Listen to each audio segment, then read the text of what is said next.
So it is Trans Tuesday, or T Tuesday, and I had stated that I was going to make a video answering questions that I've been asked about my transition and what it's like to transition. And one of the questions that I get the most is, when did I know that I needed to transition? And unfortunately, my answer is not a happy answer.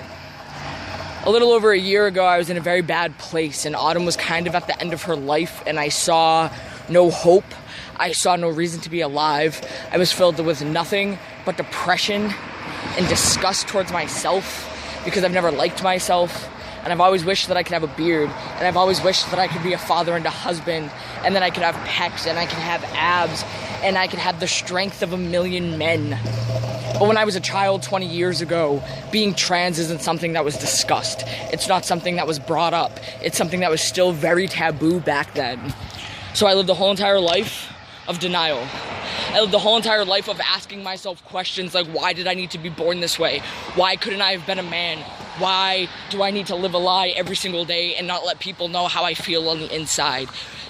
How can people accept who I am when it's such a very strange thing? So I never mentioned it. I lived my whole entire life with a secret buried deep down inside of me that I couldn't even acknowledge myself. And it took my ex, although we had a terrible, terrible relationship and we ended on disgustingly awful terms, I have her to thank for it, because if she didn't ask me questions like, do you get offended when people call you a man? And my response was naturally, no, it's kind of an honor. It's a compliment to know that I can pass as a man even if I don't want to. So imagine what I could do if I did want to. And I started taking that in consideration. But I never thought that it would actually happen. It still all seemed like a joke.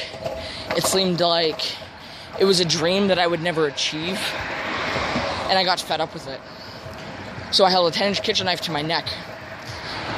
And I hoped and I tried and I prayed with every fiber of my being that I could make that knife move and I could just end it all and there would be no traces of me whatsoever. But that's not the way it happened. No matter how hard I tried, the knife wouldn't move. And I realized at that point that it's not me that wanted to die. There was a part of me that needed to be alive, because there was a part of me that didn't want to leave this earth, and there was a part of me that knew what it would do to the people in my life. There was a part of me that was disgusted. And I realized that there was a part of me that was disgusted that only needed to die. So I made my decision to transition. And my thought process behind that was, people don't want to lose me, and I don't want to lose my life. So I need to live my life as the person I feel on the outside, being the same as the person I am on the inside. And that was kind of my thought process. And it was, people can either keep me or lose me. And that was their choice at this point. That wasn't my choice, because I made the choice to stay alive. And people ask me all the time if I wish that I had been naturally born a male. And my answer was always no. And the reasoning behind that is because Autumn needed to exist. Autumn needed to be alive. Autumn needed to struggle. She needed to fight the battles that she fought and she won.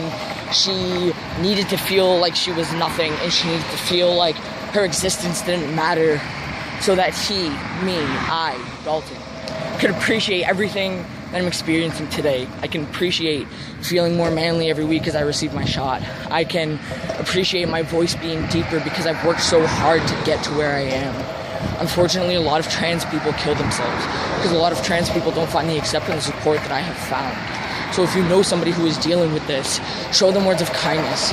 Show them that they are not alone, and show them that you think that their journey is beautiful, because your kind words could save a life.